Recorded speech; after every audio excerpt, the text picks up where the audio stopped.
Welcome to today's Explainer. I'm Mark. And I'm Sarah.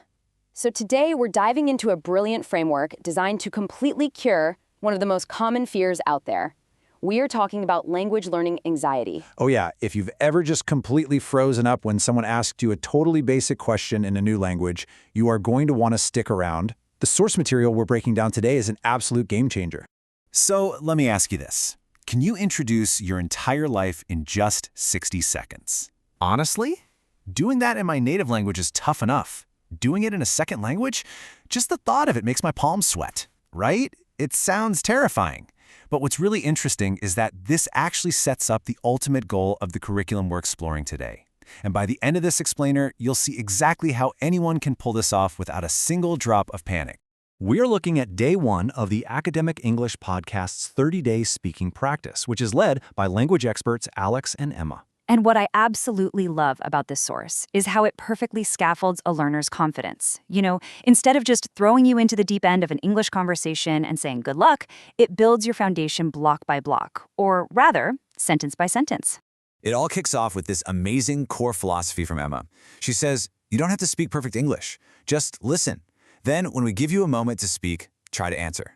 That is so liberating. It instantly removes that paralyzing pressure we put on ourselves to memorize everything. You don't have to understand every single word, and you definitely don't need perfect grammar. You just have to try. It completely shifts the focus from perfection over to participation. And the way they actually get you to participate is through this beautifully simple 4-step methodology. Listen, repeat, answer, and speak. It's just so clever. The podcast literally builds these silent pauses right into the audio. They'll ask a question, and then they just wait. Exactly. And those built-in pauses, they literally force you to stop being a passive consumer. You can't just nod along in the car. You have to open your mouth and fill that dead air. And they start you at the very bottom of the mountain. The absolute easiest prompt you could possibly imagine. Just, my name is blank. It's genius because it guarantees you a quick win right out of the gate. They aren't asking for your life story just yet. It's a one-word fill in the blank that literally anyone can do. But it builds that initial momentum. You say your name out loud and boom, you are officially speaking English. But they definitely don't let you stay in your comfort zone for long. The curriculum brilliantly scales up the complexity just a tiny bit. They add a polite conversational clause. So now it's, my name is blank, and it's nice to meet you. Right. It's just a tiny step up the ladder. But functionally, you've just moved from stating a simple fact to initiating an actual social interaction. And they have you practice it over and over until it just rolls off the tongue. Next, we dive into the classic where are you from phase. And notice the contrast here. Alex says he's from a small, quiet town, while Emma says she's from a busy, noisy city. This is so smart because it illustrates that you aren't just repeating rigid textbook phrases like a robot.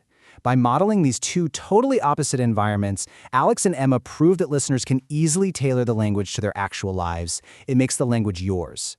And then they start pushing for some descriptive language. The prompt becomes, my hometown is known for. This is where it gets really fun.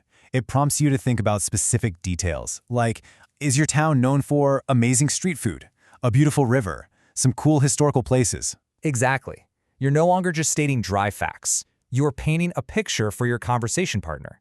It forces your brain to reach for new vocabulary, but you're doing it inside this incredibly safe, structured sentence frame. Now, what's really interesting here is the shift in cognitive load. They move over to education and work, and they ask, why did you choose your subject? Yes, because up until now, it's been mostly factual, right? Who are you? Where are you from? Now you actually have to articulate your why. Which is a huge mental leap. Alex models this by explaining he chose economics because he's fascinated by how people and businesses make decisions. It challenges you to form a slightly more complex, abstract thought in English. Next up, the curriculum tackles the daily routine, but they break it down into morning, afternoon, and evening. Which is so helpful because trying to describe your entire day can feel incredibly overwhelming for a beginner. Absolutely. But categorizing the day into these 3 simple chunks, it completely prevents that overwhelm. You just tackle one block at a time. I wake up at 7. During the day, I work. In the evening, I relax. It makes a really complex narrative highly manageable. This delightfully structured approach continues right into free time and hobbies. Actually, let's test this 3-part framework out right now. Sarah, what's something you really enjoy doing alone? Oh, definitely reading a good book. Okay, and with friends? Probably trying out new coffee shops. And what about something you want to learn? Pottery, for sure. See how smoothly that works? It totally stops that classic freeze where you just go, I don't know what I like to do. It gives you 3 distinct, easy buckets to fill with simple vocabulary. Now we reach the absolute peak of the difficulty climb with a super heavy question. Where do you see yourself in 5 years? I mean, that's a heavy question even in a standard job interview. It really is. We've fully transitioned from concrete, everyday routines to highly abstract, future-oriented concepts. We're talking dreams and goals now. But because you've been warming up literally sentence by sentence for almost an hour, you are entirely ready to tackle this. But then, Alex and Emma do something I think is just a genius structural move. Right after that intense 5-year plan question, they initiate a cool-down phase. Yeah, they introduce this relaxed, free conversation section with really simple emotional questions. Things like, what made you smile today? Or what are you grateful for?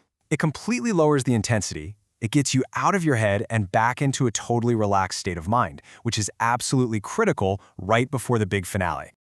And here we are, the big finale, the final speaking challenge. Everything we've seen so far, every single fragmented practice sentence, every little awkward pause, it was all secretly building toward one highly practical, real-world task. You probably didn't even realize it, but you were actually writing a speech this entire time. Let's see how it all comes together.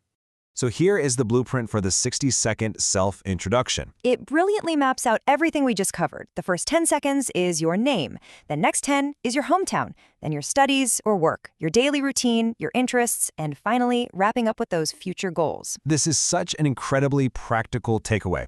If you're listening right now, you can literally memorize this blueprint and use it in your very next English conversation or job interview. It's that applicable.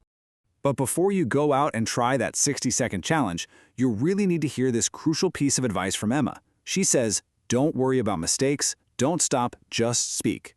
That is so important. When that timer starts for your full minute of speaking, you are going to stumble. You are absolutely going to use the wrong verb tense. And that is perfectly fine.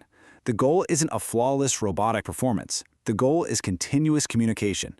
You just have to push through the fear and accept the challenge. Which brings us to a really clean, incredibly memorable closing line directly from Alex. One conversation at a time, one sentence at a time. It is the absolute perfect reminder. Fluency isn't just something you switch on overnight. It's a step-by-step journey, and it's built on thousands of tiny, imperfect sentences. Exactly. So what is the one imperfect sentence you are going to practice today to start that journey? Thank you so much for joining us for this explainer, and we will catch you next time.